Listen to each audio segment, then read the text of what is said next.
कुछ दिन पहले मुझे एक मेरे फ्रेंड के भी फ्रेंड का कॉल आता है।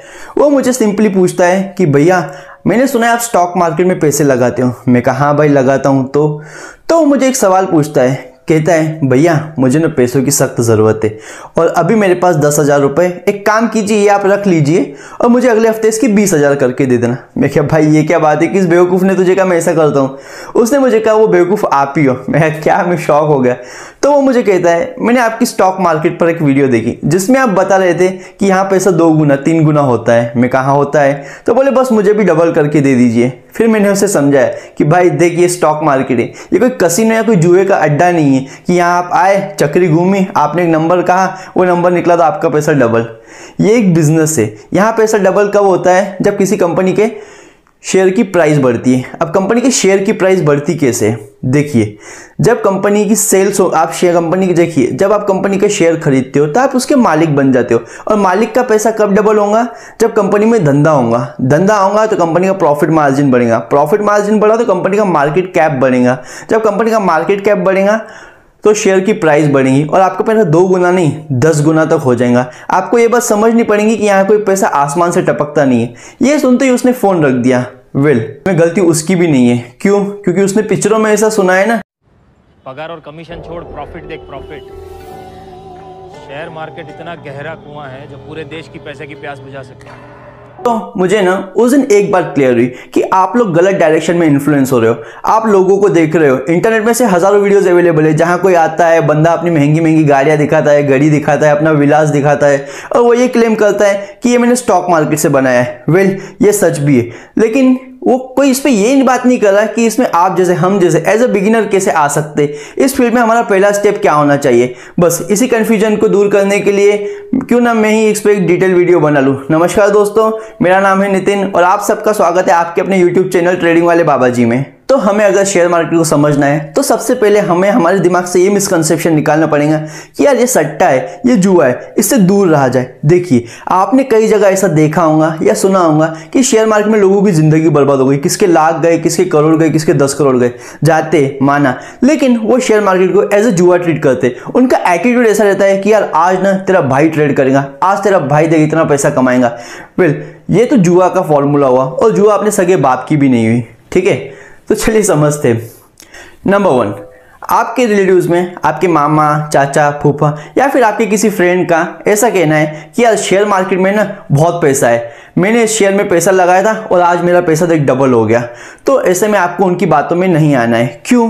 क्योंकि देखिए आफ्टर पेंडेमिक शेयर मार्केट काफ़ी अच्छे एक बूम ट्रेंड पे, तो ऐसे में लोगों का पैसा डबल हुआ है। लेकिन क्या ये पैसा आपका भी डबल होगा? तो आपको एक बार विचार करना है, उसके बाद ही निवेश करना है। नंबर 2, आपने इंस्टाग्राम पे सो कॉल्ड इन्फ्लुएंसर्स को देखा होगा कि वो दावा करते कि उनको आज 4 लाख का, 5 लाख का, 10 लाख का प्रॉफिट हुआ, तो आपको भी होगा। होता है प्रॉफिट, लेकिन आपको इससे में सबसे पहले एक बात समझनी है कि उसका जो प्रॉफिट हुआ क्या वो रोज हो रहा है, क्या वो रोज प्रॉफिट बना रहा है। नंबर 2, उसका जो प्रॉफिट हुआ उसमें उसको टाइम कितना लगा, टाइम इज सो इंपॉर्टेंट। और नंबर 3 और सबसे इंपॉर्टेंट पॉइंट कि उसको जो प्रॉफिट हुआ उसके पीछे उतनी इन्वेस्टमेंट कितनी थी। क्या 10,000 में 10 लाख का प्रॉफिट हो सकता है? आप खुद से एक बार पूछ के देखिए। नंबर 3, क्या आपको इन्वेस्टमेंट इसलिए करनी है कि आप आजकल आईपीओस के बारे में बहुत सुन रहे हो। आईपीओस की ना रैली सी आ गई है, भरमार सी आ गई है मार्केट में, हर एक कंपनी अपना आईपीओ लेके आ रही है और आप न्यूज़ देख रहे हो कि कंपनी का आईपीओ लिस्ट होते ही इसने 200 गुना 300 गुना का प्रॉफिट दिया है। आईपीओ में इतना प्रॉफिट होता है, लेकिन आपको ये समझना पड़ेगा आईपीओ एक लॉटरी की तरह है और लॉटरी हर किसी को नहीं लगती। आप मुझे एक बात बताइए, अगर आपको आईपीओ मिल भी गया तो इसमें आपका प्रॉफिट ही होगा, इसकी कोई गारंटी है? कई सारी ऐसी कंपनी है जिनका ना बूम था मार्केट में, बड़े बड़े इन्वेस्टर्स बात कर रहे थे कि ये कंपनी का आईपीओ तो आपको लेना ही चाहिए, लेकिन हुआ क्या इसका उल्टा। कंपनी प्रीमियम में तो नहीं, उल्टा डिस्काउंट में ओपन हुई। मतलब 100 रुपये का शेयर था तो वो 80 रुपये में ओपन हुआ और तब से जिन लोगों ने उसका आईपीओ भरा उनका नुकसान हुआ और वो नुकसान उनका आज तक रिकवर नहीं हुआ, कंपनी आज तक प्रॉफिट बना ही नहीं पाई। नंबर 4, आपके पास आपका एक दोस्त आता है और वो कहता है भाई मेरे पास ना टिप मिली है, ये कंपनी है, इसके शेयर में पैसे लगा देते, ये कंपनी में आने वाले 6 महीने में कुछ ऐसा होने वाला है कि हमारा पैसा 10 गुना हो जाएगा। तो आपको संभल जाना है। क्यों? क्योंकि मुझे एक बात बताइए छोटी सी, क्या आपको टिप मिल सकती है? देखिए, बड़े बड़े इन्वेस्टर्स, चार्टर्ड अकाउंटेंट बैठे रहते, कंपनी के चक्कर लगाते कि उनको काश कोई टिप मिल जाए। वो NSE BSE के पास खड़े रहते कि उनको छोटी सी तो कोई कंपनी की हिडन टिप मिल जाए, लेकिन उनको टिप नहीं मिलती। और आप देश के किसी छोटे से कोने में बैठे हो और आपको लगता है कि वो कंपनी की टिप आपको मिल गई, तो आपको ये बात समझनी पड़ेगी, वो टिप आपको मिली नहीं है, वो टिप आपका तक पहुंचाई गई है। आप तक पहुंचाई किसने? आप तक स्मार्ट मनी इन्वेस्टर्स ने वो टिप पहुंचाई है। क्यों? क्योंकि आपको कंपनी में इन्वेस्ट कीजिए। नंबर 5, कोई कंपनी है ना, वो आके क्लेम करती है कि मैंने कोई ऐसी दवाई बनाई है जिससे आप कभी बुढ़े ही नहीं होंगे। या फिर कोई एक इंसान है जो कहता है कि मैंने पानी पे चलने वाली कार बना दी है। या फिर कोई ऐसा महान इंसान है जिसका कहना है कि मैं एक ऐसी मशीन बनाऊंगा कि यहाँ से आलू डालो वहाँ से सोना निकलेगा। वेल, ये पॉसिबल है, साइंस के लिए कुछ इम्पॉसिबल नहीं है। यहाँ से आलू डालो वहाँ से सोना निकलेगा, ऐसी मशीन बन सकती है, लेकिन कब बनेगी ये जिसने कहा है उसे भी पता नहीं है। तो ऐसे में आपको ऐसी कंपनियों में इन्वेस्ट नहीं करना है। देखिए, पैसा ना बहुत निजी होता है, बहुत मतलब आपकी खून पसीने की मेहनत की कमाई है। आप किसी के भी बहकावे में आके किसी भी कंपनी में इन्वेस्ट नहीं कर सकते। तो आपको अगर इन्वेस्ट करना ही है तो आप ऐसी कंपनियों में इन्वेस्ट करो जिनके बारे में आप जानते हो, जिनके आप प्रोडक्ट्स आप यूज़ करते हो। आप टूथपेस्ट वापरते हो, देखिए कौन सी कंपनी की, क्या वो कंपनी रजिस्टर्ड है। आप नमक खाते हो घर में, आप गाड़ी में पेट्रोल भराते हो, तो उन कंपनी के बारे में एनालिसिस कीजिए कि ये कंपनी क्या LTD कंपनी है, लिस्टेड कंपनी है। अगर वो कंपनी लिस्टेड है तो उसका ट्रैक रिकॉर्ड देखिए, क्योंकि शेयर मार्केट में एक कहावत है, हिस्ट्री रिपीट इटसेल्फ। जो पास्ट में हुआ है वो प्रेजेंट में भी होगा और वो फ्यूचर में भी हो सकता है। तो ऐसे में आपको उस कंपनी में इन्वेस्ट करना चाहिए जिसका डाटा आपके पास अवेलेबल है और वो प्रोडक्ट आप खुद यूज़ करते हो। तो ऐसे में आपको काफ़ी अच्छे रिटर्न्स मिल सकते हैं। आप किसी भी ऐसी नई कंपनी में इन्वेस्ट ना करें जिसका कोई डाटा ही नहीं, जिसका कोई लॉजिक ही नहीं, जिसका कोई फ्यूचर ही नहीं है। तो अगर आप इन 5 रीज़न की वजह से स्टॉक मार्केट में आ रहे हो तो बॉस, ये लाइन आपके लिए नहीं है। अब स्टॉक मार्केट में किसे आना चाहिए, एक छोटे से एग्जाम्पल से समझे, चलिए समझते हैं। मानिए आप एक मिडिल क्लास फैमिली से आते हो और आपने एक कंपनी में जॉब करते हो जहां आपकी महीने की सैलरी 1 लाख रुपए, या आप बिजनेसमैन हो, छोटा सा कोई आपका बिजनेस है और आप आप महीने का 1 लाख रुपए तक कमा लेते हो। अब 1 लाख रुपए आप कमा रहे हो तो आपके कुछ खर्चे भी होंगे। मानिए बच्चों की स्कूल की फीस, घर का रेंट मिला के आपका महीने का 70,000 रुपये खर्चा हो जाता है। तो महीने के आखिरी में आपके पास बचते हैं 30,000 रुपये। अब आप क्या करते हो, वो 30,000 लेते हो और घर की तिजोरी में रख देते हो। अब यही आपकी सबसे बड़ी गलती है। क्यों? एक छोटा सा बात बताता हूँ मैं आपको। मानिए आपने 30 तारीख को आपके घर की तिजोरी में 30,000 रुपये रखे। जब अगले महीने की 30 तारीख को आप घर की तिजोरी खोलोगे ना, उसमें आपको 29,700 रुपये मिलेंगे। आप कहोगे क्या, मैंने तो पैसे को हाथ भी नहीं लगाया ना, मैंने तिजोरी खेली और 29,700 कैसे? आप पैसे को 10 बार गिनोगे, पैसे 30,000 ही दिखेंगे आपको, लेकिन उसकी वैल्यू हो जाएंगे 29,700 रुपये। क्यों? अब देखिए, इंडिया में ना इन्फ्लेशन रेट यानी कि महंगाई का दर हर साल 10% का है, यानी कि हर साल 10% से महंगाई बढ़ रही है। एक छोटी सी बात बताइए, आप दूध लेते थे पिछले साल, क्या इस साल भी वही रेट में आपको दूध मिलता है? आप 100 रुपये लेके जाते थे मार्केट में और आप शक्कर लेके आते थे, आज भी 100 रुपये लेके जाते हो, क्या उतनी शक्कर मिलती है आपको? आप गाड़ी में जो रेट में पेट्रोल भराते थे, क्या इस साल भी आपको वही रेट में गाड़ी में पेट्रोल भर के मिलता है? आप कहोगे नहीं जी, रेट तो बढ़ गया है पेट्रोल का। तो बस इसे ही कहते हैं इन्फ्लेशन। हर साल चीज़ों के रेट बढ़ते हैं और पैसा अपनी परचेसिंग पावर खो देता है। आज से 50 साल पहले, 60 साल पहले 20-30 रुपये में पूरा महीने का राशन आ जाता था और आज 10 रुपये में एक टॉफ़ी भी नहीं आती है, एक अच्छा सा चॉकलेट भी नहीं आता है। तो ये सब क्यों डिस्टेंस हुआ? ये हुआ इन्फ्लेशन की वजह से। तो इन्फ्लेशन आपका पैसा खाता है। तो ऐसे में आपको सेविंग नहीं करनी है, आपको करना क्या है, आपको इन्वेस्ट करना है, आपको निवेश करना है। अब आपने एक कहावत तो सुनी होगी कि अमीर आदमी ना और अमीर बनता जा रहा है और गरीब आदमी और गरीब होता जा रहा है। ये आपके और मेरे पैदा होने से पहले की कहावत है। वेल, इसमें बहुत बड़ा लॉजिक है। अब मोटा भाई के घर पे शादी थी, समझते मुकेश भाई अंबानी जी के घर पे, तो वो ना 1 महीने तक ऑफिस गए नहीं, लेकिन क्या उनका काम बंद रहा? आप कहोगे नहीं। उनके लिए ना, आप जैसे मेरे जैसे हज़ारों लोग उनकी कंपनी में काम करते। तो अमीर आदमी ना कभी भी खुद काम नहीं करता है। अमीर आदमी दूसरों से ऐसी ताकत बनाता है कि वो दूसरों से काम निकलवा सके, दूसरों से काम कर सके। वो अगर 10 दिन भी ऑफिस नहीं गया ना, उसका काम बंद नहीं पड़ता। और दूसरी जगह आप हो, हमें अगर कहीं बाहर जाना रहा तो हमें पहले कंपनी को एप्लीकेशन देना पड़ता है कि मुझे 2 दिन की छुट्टी चाहिए, फिर अप्रूव होंगी, उसके बाद छुट्टी मिलेंगी, उसमें भी हमारी पगार कटेंगी। या आपको कोई बिजनेस है तो आपको दुकान बंद करनी पड़ती है 2 दिन के लिए। तो ऐसे में अमीर आदमी का एक एडवांटेज हो जाता है कि वो ना लोगों से काम करा सकता है, लेकिन हमारे पास वो एडवांटेज नहीं है। दूसरी बात, अमीर आदमी अपने पैसे से काम निकलवाता है, अपने पैसे को काम पे लगाता है। तो ये एडवांटेज तो आपके पास भी है। मानिए आपके पास 30,000 रुपये महीने के आखिर में सेविंग है, तो आप क्यों ना 30,000 रुपये 30,000 रुपये ड्रावर में रखने के बजाय उसको इन्वेस्ट कीजिए। अब यहाँ बात आती है इन्वेस्टमेंट करें कहाँ। अब आपके पास इन्वेस्टमेंट का कोई नॉलेज ही नहीं है, तो ऐसे में आप क्या करोगे? आप करोगे पैसा बैंक में जमा, आप सेविंग अकाउंट में जाओगे तो सेविंग अकाउंट में आपको इंटरेस्ट कितना मिलता है? साल का 3%, 4%, 5%, ज़्यादा से ज़्यादा 6%। तो ये तो आपको इन्फ्लेशन रेट 10% का है तो आप 6% कमा रहे हो, इसमें मतलब आपका पैसा कम हो रहा है, लेकिन कम तो हो रहा है, आप महंगाई से नहीं लड़ पा रहे हो। दूसरा आपके पास ऑप्शन है कि क्यों ना आप एफडी कीजिए, लेकिन एफडी में रेट ऑफ इंटरेस्ट क्या है? 8% मैक्सिमम 9%। कोई कंपनी 9% देती है, लेकिन क्या 9% भी इन्फ्लेशन से लड़ सकता है? आप कहोगे नहीं। तो इसमें तीसरा आपके पास ऑप्शन में हो जाता है, आप गोल्ड में इन्वेस्ट कर सकते हो, क्योंकि गोल्ड ने, अगर आप ट्रैक रिकॉर्ड देखें तो हर साल गोल्ड ने तकरीबन 10% का रिटर्न दिया है। मतलब ऐसे में आप महंगाई को हरा तो नहीं सकते हो, लेकिन महंगाई के साथ कदम से कदम बढ़ा के चल सकते हो।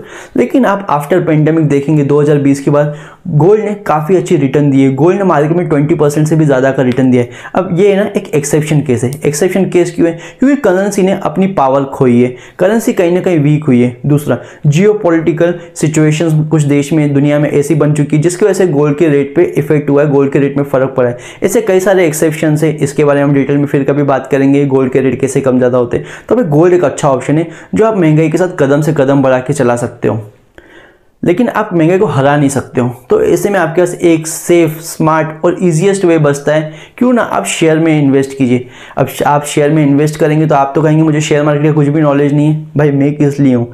मैं एक प्लेलिस्ट बनाइए जिसमें आपको A to Z डिटेल बताइए, शेयर मार्केट कैसा होता है, कैसे काम करता है और कैसे इन्वेस्ट करना चाहिए। आई बटन पे उसकी लिंक दे दूंगा, आप मेरे वीडियोस जाके देख सकते हो, या आप बुक्स रीड कर सकते हो। कहीं से भी आपको नॉलेज लेने से मतलब है ना, आप कहीं से भी नॉलेज ले सकते हो।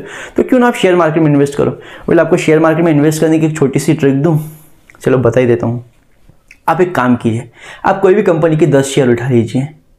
चलो कंपनी भी मैं देता हूँ, आप ना टाटा स्टील के 10 शेयर उठा लीजिए। अब टाटा स्टील के ही क्यों, देखिए 150 रुपये का शेयर है, आप 10 शेयर खरीदेंगे तो आपकी इन्वेस्टमेंट कितनी हो जाएंगी? आपकी इन्वेस्टमेंट हो जाएंगी 1500 रुपये। अब 1500 रुपये में आप जब 10 शेयर लोगे ना, तो यहाँ पे आपकी साइकोलॉजी काम करेंगी। देखिए आपको जब स्विमिंग सीखनी है ना, तो आपको ना क्या करना पड़ेगा, आपको स्विमिंग पूल में उतरना पड़ेगा। बाकी कोच आपको कब तक भी बताए आपको ऐसे हाथ चलाने, ऐसे पैर चलाने, तो उससे कोई होगा नहीं। जब तक आप पानी में जाओगे नहीं, आपको ये देखना पड़ेगा कि आप पानी में सांस कितनी देर तक रोक सकते हो। जब तक आप पानी में उतरोगे नहीं, तब तक आप स्विमिंग करना सीख नहीं सकते हो। दूसरी बात, आपको कार चलाना आती है, आप अगर कार सीखोगे ना, तो सबसे पहले आपको स्टीयरिंग व्हील पे बैठना पड़ेगा, आपको गियर सीखना पड़ेगा, ABC क्या होता है, क्लच, ब्रेक, एक्सीलरेटर क्या होता है, गियर कैसे काम करते हैं, स्टीयरिंग कैसे घूमती है। तो इसके लिए आपको स्टीयरिंग सीट पे बैठना पड़ेगा। जब तक आप बाजू की सीट में बैठोगे सीखोगे ना, आपको कुछ भी नहीं सीख सकते हो वो चीज़ से। तो आपको अगर कुछ सीखना है तो आपको देखो, शेयर मार्केट सीखना है तो उसमें आपको पैसा कुछ ना कुछ रुकाना पड़ेगा। और ऐसे में ना आप जब मार्केट में 1500 रुपये इन्वेस्ट करोगे ना, आपका इंटरेस्ट जागेगा, आपकी ना क्यूरियोसिटी बढ़ेगी कि यार मार्केट में ना मूवमेंट आ रही है, मेरा 1500 डाला था 1600 हो गया, मैंने 1500 डाला था मेरा 1400 हो गया। तो जब आप मार्केट को ट्रैक करोगे ना, आपको समझेगा कि मार्केट ऊपर जा रहा है, नीचे जा रहा है। आप इसको ढूंढना चालू करोगे कि मार्केट ऊपर गया, अच्छा तो क्यों ऊपर गया? क्या इसकी डिमांड बढ़ी या एक हाइप मिला? क्या इसकी सप्लाई कम हुई या एक हाइप मिला, इसके लिए मार्केट नीचे गिरा? तो आप इसके बारे में स्टडी करना चालू करोगे। तो ऐसे में आप सबसे पहले क्या कीजिए, आप ना कोई भी टाटा स्टील के, मेरे कहने पे, आपके अपने भाई के कहने पे 10 शेयर उठा लीजिए, आपका नुकसान नहीं होगा, इसकी गारंटी मैं लेता हूँ। दूसरी बात, आप ना कंपनी के बारे में एनालिसिस करना सीखोगे, आप कंपनी को जानोगे कि यार PB रेशो कुछ होता है, PE रेशो होता है, प्राइस चार्ट, डाटा एनालिसिस जैसा कुछ होता है, फंडामेंटल एनालिसिस कुछ होता है, टेक्निकल एनालिसिस कुछ होता है। तब उसके बारे में आपको क्यूरियोसिटी जागेगी, क्यों ना हम भी इसके बारे में सीखना चाहिए। तो टाइम देना पड़ेगा। देखिए कोई छोटा बच्चा है, स्कूल जाता है, टाइम देता है। आप किसी कंपनी में जॉब करते हो, दिन के 8-10 घंटे देते हो, टाइम देते हो, तभी आपकी अर्निंग हो पाती है ना। वैसे स्टॉक मार्केट में आप पैसा कमाने आए हो, तो बॉस यहाँ पे तो आपको टाइम देना पड़ेगा। आप देखिए फ़ोन यूज़ करते हो, आप स्क्रॉल करते हो, रील्स देखते हो, क्या आपको अभी उससे कुछ वैल्यू मिलती है? आप कहोगे नहीं। उतना ही टाइम आप यहाँ इन्वेस्ट कीजिए, ज़्यादा नहीं, दिन का 1 घंटा निकालिए। देखिए आप रोज़ कुछ ना कुछ नया सीखोगे। और ये ना 1 हफ्ता, 1 महीना, 1 साल सीखने से कुछ नहीं होगा।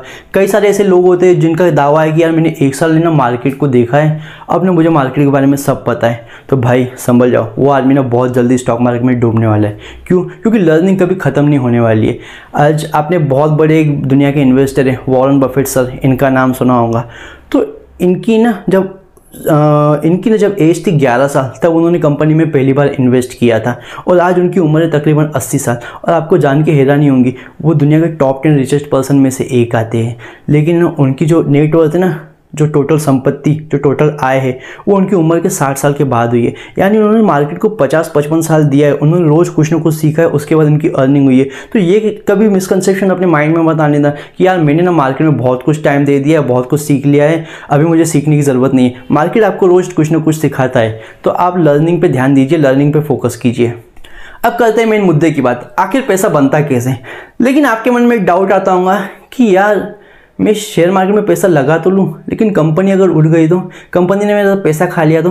भाई ऐसा कुछ होता नहीं है। अब देखिए बैंक से इनके पीछे इनका पप्पा है RBI, वैसे शेयर मार्केट है। शेयर मार्केट के ऊपर भी एक चीज़ है जिसे कहते हैं SEBI, security exchange board of India. SEBI के अंडर में शेयर मार्केट काम करता है। तो इसमें आपकी कोई भी कंपनी पैसा खा नहीं सकती, कोई भी कंपनी डूब नहीं सकती। आपका पैसा कब डूबेगा, हाँ कंपनी ने अगर अच्छा परफॉर्म नहीं किया तो आपका पैसे का लॉस हो सकता है, लेकिन 99% ऐसा नहीं होता है। आप है ना कंपनी को अच्छे से एनालाइज कीजिए, कंपनी के फंडामेंटल्स देखिए, कंपनी के टेक्निकल्स देखिए, उसके बाद ही कंपनी में इन्वेस्ट कीजिए। तो सेबी के थ्रू आपका पैसा सेफ रहता है। तो आपको शेयर मार्केट में डरने की कोई चिंता नहीं है, आपका पैसा 101% सुरक्षित है।